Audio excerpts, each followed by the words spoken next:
Dear student, नमस्कार। भारतीय कृषि अध्ययन 9 सामाजिक विज्ञान का जो ये 5वां वीडियो है, लास्ट वीडियो है, इसमें ये लेसन खत्म हो जाएगा। तो हमने जो प्रमुख मुद्रादायनी है, व्यवसायी और औद्योगिक फसलों के बारे में पढ़ रहे थे, तो कंप्लीट कर चुके थे। इसमें एक नेक्स्ट अन्य तिलहन फसलें। अब देखिए बच्चों, जो अन्य तिलहन फसलें हैं उनमें अरंडी, जो मशीनों में स्नीहर या लुब्रिकेंट, साबुन बनाने तथा चमड़ा शोधन में काम में ली जाती है। जो अरंडी का जो तेल है, जो मशीनों का जो ऑयल बनता है, वो अरंडी के तेल से बनता है। इंजन में डालते हैं ऑयल, वो साबुन बनाने में तथा चमड़ा शोधन है, चमड़े को साफ करने में अरंडी के तेल का उपयोग किया जाता है। अब हम देखते हैं कि अरंडी का उत्पादन 65% गुजरात में होता है तथा 25% राजस्थान में किया जाता है। यानी कि पूरे भारत का 65% तो गुजरात में अरंडी का उत्पादन होता है और शेष 25% उत्पादन राजस्थान में किया जाता है। नेक्स्ट, देश में सोयाबीन उत्पादन का 70% मध्य प्रदेश, 20% महाराष्ट्र व 10% भाग राजस्थान में पैदा होता है। अगर हम सोयाबीन की बात करें, खरीफ की फसल है सोयाबीन, तो ये 70% है। देश का 70% तो अकेले मध्य प्रदेश राज्य में उत्पादन होता है, इसलिए मध्य प्रदेश को सोया प्रदेश कहते हैं। 20% महाराष्ट्र में होता है और 10% ये भाग राजस्थान में पैदा होता है। तो ये हो गया। इसके बाद में वेरी मोस्ट इस साल आने वाला क्वेश्चन है, तो भारतीय अर्थव्यवस्था में कृषि का योगदान। भारतीय अर्थव्यवस्था में कृषि का योगदान, देखिए बच्चों, मानव के द्वारा जो आर्थिक क्रियाकलाप किया जाता है उसमें प्राथमिक क्रियाकलाप है कृषि। मानव के द्वारा अगर आप भूगोल में देखेंगे तो पंचम तक आर्थिक क्रियाकलाप होता है, परंतु आपके सिलेबस में प्रथम, द्वितीय और तृतीय आर्थिक क्रियाकलाप हैं। प्रथम में है बच्चों कृषि, पशुपालन, मत्स्य, खनन, ये सब चीजें प्राथमिक व्यवसाय के अंतर्गत आती है। द्वितीय जो है उसमें विनिर्माण, उद्योग, यानी कि प्राथमिक जो सेक्टर है उसमें तो कच्चा माल उत्पादित होता है और द्वितीय सेक्टर में जब हो जाता है तो उसका परिवर्तन हो जाता है, यानी कि वह माल बन जाता है, कच्चे माल से माल बन जाता है। और तृतीय में सेवा सेक्टर है, इसमें संचार है, परिवहन है, बैंकिंग है, सेवा सेक्टर है, सारा तृतीय आर्थिक क्रियाकलाप। अब देखिए बच्चों, जब हम देश आजाद हुआ था तो उस समय जीडीपी में सबसे ज्यादा योगदान प्राथमिक सेक्टर का था, यानी कृषि का, पशुपालन का था। परंतु धीरे धीरे इसका तो रेशो बढ़ता गया और तृतीय सेक्टर का जीडीपी में योगदान सर्वाधिक हो गया वर्तमान समय में। तो हम देखते हैं कि भारतीय अर्थव्यवस्था में कृषि का योगदान, तो हम देखेंगे ये 4-5 पॉइंट है कि रोजगार का साधन है, सकल घरेलू उत्पाद में सहायक है, विदेशी व्यापार में योगदान है, और उद्योगों के लिए कच्चे माल की आपूर्ति और औद्योगिक उत्पादों के लिए बाजार। तो ये 5 पॉइंट हैं इसमें। तो रोजगार का साधन देखिए, कृषि से भारत की 55.6% जनसंख्या को प्रत्यक्ष रोजगार मिल रहा है, यानी कि भारत की 55.6% जनसंख्या को प्रत्यक्ष रोजगार या कृषि में संलग्न है, रोजगार मिल रहा है। और इसके अलावा जो कृषि से जुड़े हुए अन्य उद्योग भी, कृषि से सहायक कारकों जैसे कि पशुपालन है, मत्स्य पालन है, वानिकी है, रोजगार है के साथ उद्योगों को कच्चे माल की आपूर्ति भी करती है, जो कि अप्रत्यक्ष आजीविका का स्रोत है। देखिए बच्चों, यदि हम देखें तो 55.6% जनसंख्या को तो प्रत्यक्ष रोजगार मिल ही रहा है। इसके अलावा जो कृषि के जो सहायक कारक है, जैसे पशुपालन है, मत्स्य पालन है, वानिकी रोजगार के साथ उद्योगों को कच्चे माल की आपूर्ति करती है, जो कि अप्रत्यक्ष आजीविका का स्रोत है। कच्चे माल से जुड़े हुए ले जाना लाना, मजदूर, सबको मजदूरी मिल रही है, कुल मिला के है, अप्रत्यक्ष आजीविका का स्रोत है। सकल घरेलू उत्पाद में सहायक, भारत में सकल घरेलू उत्पाद में कृषि और सहायक कारकों का योगदान अधिक रहा है।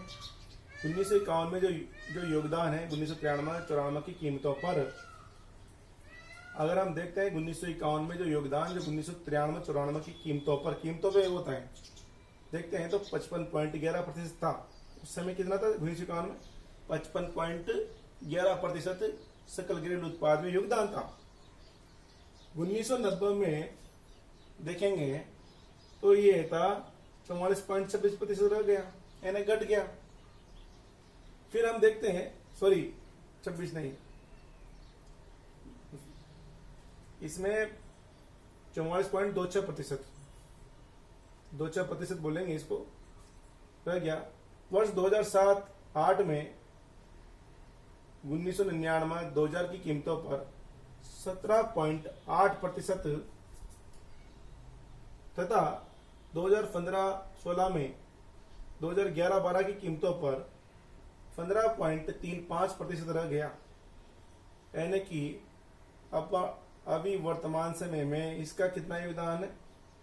15.35% योगदान रह गया।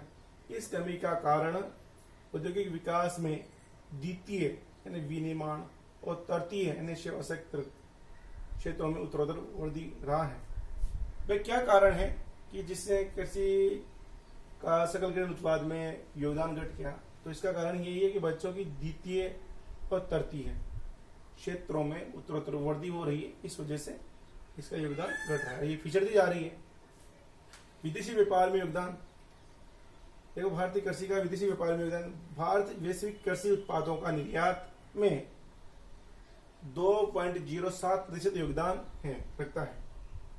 अगर हम विश्व के कृषि उत्पाद की निर्यात की बात करते हैं तो हम कृषि से बने हुए उत्पादों को हम 2.07% योगदान है, यानी कि इसका इतना सा कि हम विदेशों में निर्यात करते हैं।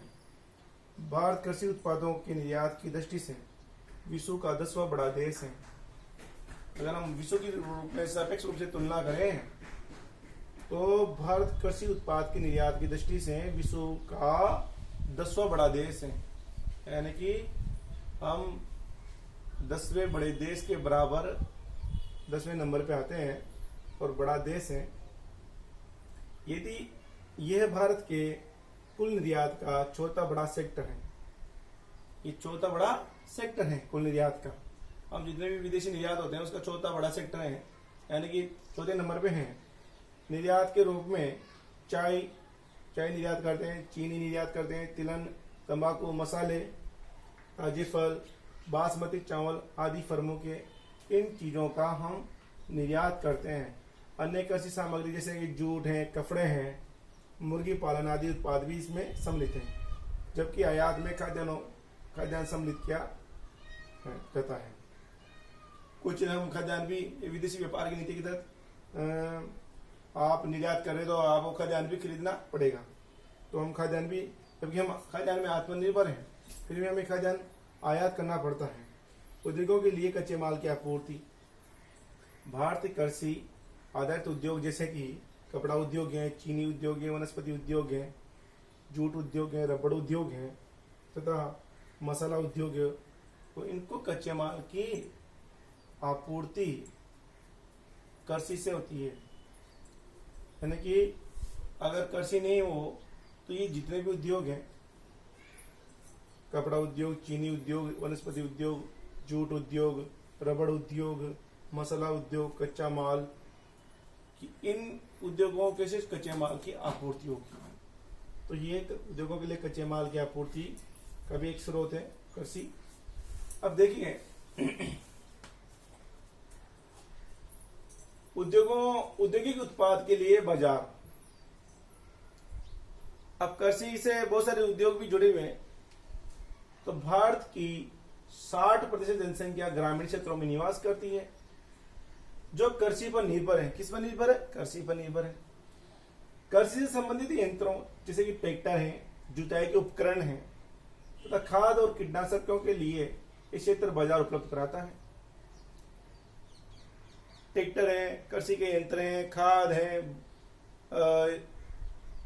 कीटनाशक दवाइयों का जो व्यापार होता है, अगर कृषि नहीं हो तो इनकी क्या जरूरत पड़ रही है? तो इनको एक बाजार उपलब्ध कराता है।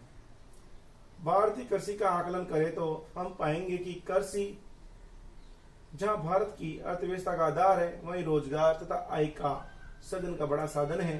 परंतु कृषि पर मानसून की निर्भरता तथा उसकी अनिश्चितता, अनियमितता तथा बाढ़ और सूखे की विभीषिका के कारण उत्पादन कम होता है। आकलन करे जा रहे हैं कि भारतीय कृषि भारतीय अर्थव्यवस्था की आय का आधार रही, रोजगार और आय का सृजन है रही। परंतु हम देखते हैं कभी मानसून लेट से आता है, कभी मानसून जल्दी आ जाता है। तो मानसून की अनियमितता, अनिश्चितता और बाढ़ और सूखे की विभीषिका की वजह से भारतीय कृषि पिछड़ रही है, क्योंकि हमारे पास इतने साधन नहीं है कि हम सिंचाई के माध्यम से हर जगह पानी पहुंचा सकें। इस वजह से भारतीय कृषि पिछड़ रही है। यदि भारत में कृषि का विकास करना है तो हमें कृषि के प्राचीन स्वरूप और उत्पादन का जीवन निर्वहन प्रयोजन में परिवर्तन करना होगा। साथ ही कृषकों में अशिक्षा, गरीबी तथा ऋणग्रस्तता को दूर करना होगा। तभी भारतीय कृषि व कृषकों का विकास होगा। यदि भारत की कृषि का विकास करना है बच्चों, तो जो प्राचीन ढर्रा चल रहा है उसको बदलना होगा। भारतीय कृषक जो प्राचीन ढर्रे पे चल रहा है, नई तकनीकी का आविष्कार हो रहा है, उसको उपयोग में नहीं ले रहा। तो इसके स्वरूप और उत्पादन का जो जीवन निर्वहन प्रयोजन में परिवर्तन करना होगा। साथ ही कृषकों में अशिक्षा, गरीबी, ऋणग्रस्तता को दूर करना होगा। तभी भारतीय कृषि कृषकों का विकास होगा। सभी किसानों को शिक्षा दिलानी होगी, उनकी गरीबी का निवारण करना होगा, उनका ऋणग्रस्तता, उनका ऋण माफ करने होंगे, तब जाके भारतीय कृषि को लाभदायक बनाया जा सकता है। नहीं तो भारतीय कृषक ऐसे ही पिछड़ा रहेगा। तो ये है भारतीय कृषि के प्राथमिक सेक्टर का उत्पाद है। इसमें भारतीय कृषि है जो कि प्राथमिक सेक्टर की आर्थिक क्रियाकलाप के अंतर्गत आती है। तो बच्चों इसको ध्यान से पढ़िए। 5वां वीडियो है। धन्यवाद।